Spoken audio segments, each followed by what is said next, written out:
അല്ലെ VVIP-കൾ മുതൽ ഇങ്ങോട്ട് സാധാരണക്കാർ വരെ അവിടേക്ക് ഒഴുകിക്കൊണ്ടിരിക്കുമ്പോൾ ഓരോരുത്തരെ കണക്കെടുത്തു കഴിഞ്ഞാൽ നമുക്ക് അഭൂതപൂർവമായ ഒരു തിരക്കാണ്. സ്നാനം ചെയ്തു മടങ്ങുക എന്ന ലക്ഷ്യത്തോടെ 13.25 കോടി പേർ ഇതുവരെ പ്രയാഗ്രാജിലെത്തി എന്നാണ് മനസ്സിലാക്കുന്നത്. ഇന്നലെ മാത്രം 1.25 കോടിയോളം ഭക്തർ സ്നാനം നടത്തി. കേന്ദ്ര ആഭ്യന്തരമന്ത്രി അമിത്ഷായുടെ സന്ദർശനത്തോടനുബന്ധിച്ച് സുരക്ഷയും ശക്തമാക്കിയിട്ടുണ്ട്. പ്രയാഗ്രാജിൽ നിന്നും നിഖിൽ കുമാർ ചേരുന്നു. നിഖിൽ, ഇന്ന് കേന്ദ്ര ആഭ്യന്തരമന്ത്രിയാണ് അവിടേക്ക് എത്തുന്നത്. അതുകൊണ്ട് സ്വാഭാവികമായും സുരക്ഷ വളരെ കൂടുതലായിരിക്കും എന്ന കാര്യത്തിൽ സംശയമില്ല. സുരക്ഷയുടെ സുരക്ഷ കർശനമായ സുരക്ഷ തന്നെ ഇവിടെ ഏർപ്പെടുത്തിയിട്ടുണ്ട്. അതായത് ഇന്നലെ രാത്രി മുതൽ തന്നെ ഇവിടെ കർശനമായ സുരക്ഷയാണ്. ഇവിടെ പഴുതടച്ച സുരക്ഷകൾ തന്നെയാണ് ഈ കുംഭമേളയുടെ തുടക്കം മുതൽ നമുക്ക് കാണാനായത്. എന്നാൽ അതിൽ കുറച്ച് മാറ്റങ്ങൾ ഇപ്പോൾ വരുത്തിയിട്ടുണ്ട്.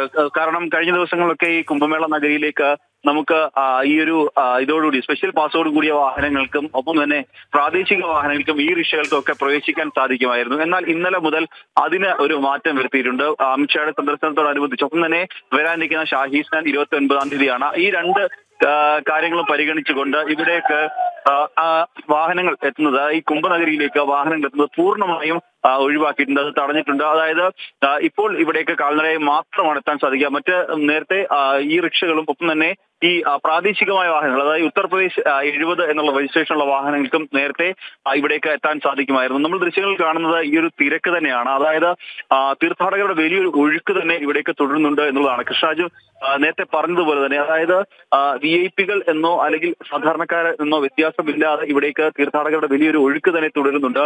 ഇതുവരെയുള്ള ഔദ്യോഗികമായ കണക്ക് പ്രകാരം 13.25 കോടി തീർത്ഥാടകർ ഇവിടേക്ക് കുംഭമേളയിൽ സ്നാനം ചെയ്യാൻ എത്തിയിട്ടുണ്ട് എന്നുള്ളതാണ് ഉത്തർപ്രദേശ് സർക്കാരിന്റെ ഔദ്യോഗികമായ കണക്ക്. അതായത് 13.21 കോടി ആളുകൾ ഇതുവരെ ഇവിടേക്ക് എത്തിയിട്ടുണ്ട് എന്നുള്ളതാണ്. അതിൽ ഏറ്റവും ശ്രദ്ധേയം ഇന്നലത്തെ കണക്കാണ്. ഇന്നലത്തെ കണക്ക് പ്രകാരം 1.25 കോടിയോളം 1.74 കോടി ആളുകൾ ഇന്നലെ മാത്രം ഇവിടേക്ക് സ്നാനം ചെയ്യാൻ എത്തിയിട്ടുണ്ട് എന്നുള്ളതാണ് ഉത്തർപ്രദേശ് സർക്കാരിന്റെ കണക്കുകൾ പറയുന്നത്.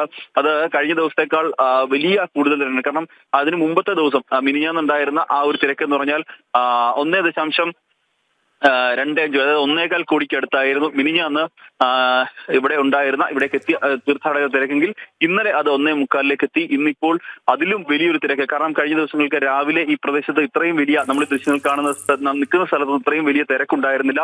ഇവിടെയൊക്കെ ആളുകൾക്ക് നടന്നു നീങ്ങാമായിരുന്നു. എന്നാൽ നമ്മളിപ്പോൾ നിൽക്കുന്ന സ്ഥലത്ത് നിന്നും തീർത്ഥാടകർക്ക് മുന്നിലേക്ക് നടന്നു നീങ്ങാൻ പോലും സാധിക്കാത്ത രീതിയിൽ തിരക്ക് ഇവിടെ അനുഭവപ്പെടുന്നുണ്ട്. അതായത് ഇന്ന് ഏകദേശം 2 കോടിക്ക് മുകളിലെങ്കിലും, ഏറ്റവും കുറഞ്ഞത് 2 കോടിക്ക് മുകളിലെങ്കിലും തീർത്ഥാടകർ ഇവിടെ എത്തും എന്നാണ് ഇന്ന് നമ്മൾ പ്രതീക്ഷിക്കുന്നത്. ഒപ്പം തന്നെ വരാനിരിക്കുന്ന അടുത്ത ദിവസം 29-ന് വരാനിരിക്കുന്നത് പ്രധാനപ്പെട്ട ഷാഹി സ്നാനാണ്. രണ്ടാമത്തെ പ്രധാനപ്പെട്ട ഷാഹി സ്നാനാണ്.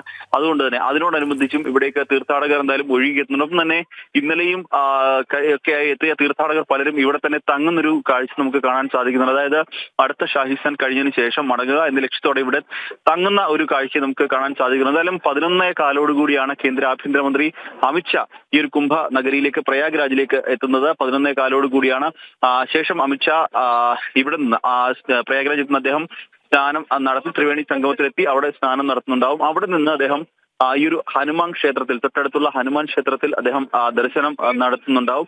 അവിടെ നിന്ന് അദ്ദേഹം ജൂന അഖാഡയിലെത്തി അവിടുത്തെ മഹാമണ്ഡലേശ്വരും സന്യാസിമാരുമായൊക്കെ അമിത്ഷാ കൂടിക്കാഴ്ച നടത്തുന്നുണ്ടാവും. അതിനുശേഷം ഏറ്റവും സുപ്രധാനമായ ഒരു കൂടിക്കാഴ്ചയുണ്ട്. കാരണം 3 മഠങ്ങളിലെയും ശങ്കരാചാര്യന്മാരുമായി അമിത്ഷാ കൂടിക്കാഴ്ച നടത്തുന്നുണ്ട്. അത് ചരിത്രത്തിൽ ആദ്യമായാണ് 3 മഠങ്ങളിലെയും ശങ്കരാചാര്യന്മാർ ഒരുമിച്ച് എത്തുന്നത് എന്ന പ്രത്യേകതയുണ്ട്. ആ 3 പേരുമായും അമിത്ഷാ എന്തായാലും കൂടിക്കാഴ്ച നടത്തുന്നുണ്ട്. കൂടിക്കാഴ്ചകൾ പൂർത്തിയാക്കി വൈകുന്നേരം 5 മണിയോടുകൂടി അമിത്ഷാ ഇവിടെ നിന്ന് മടങ്ങും എന്നാണ് നിലവിൽ ലഭ്യമായിട്ടുള്ള വിവരം. കൃഷ്ണരാജ. ശരി, കേന്ദ്ര ആഭ്യന്തരമന്ത്രി അമിത്ഷാ പ്രയാഗ്രാജിലേക്ക് വരുന്നു. അദ്ദേഹം 11.25 മണിയോടെ അവിടെ എത്തും എന്നാണ് മനസ്സിലാക്കുന്നത്. ഇന്ന് കനത്ത സുരക്ഷയാണ് സ്വാഭാവികമായും ഉണ്ടാവുക. ഏതായാലും 13.25 കോടി ഭക്തർ, അത് ഈ ആകാശ ദൃശ്യങ്ങളിൽ നിന്ന് വ്യക്തമാണല്ലേ. വെറുതെ അഭൂതപൂർവമായ ഒരു കണക്ക്. പൂഴിവാരിയിട്ടാൽ താഴെ പതിക്കുമോ എന്ന ചോദ്യം. അത്രമേൽ ആൾക്കാരാണ് അവിടേക്ക് എത്തുന്നത്, ഭക്തരാണ് എത്തുന്നത്, സ്നാനം ചെയ്ത് മടങ്ങുന്നത്. ചിലരൊക്കെ അവിടെ കൂടുതൽ ദിവസം തങ്ങുന്നുണ്ട്. വിവരങ്ങൾ നൽകുകയായിരുന്നു നിഖിൽ കുമാർ.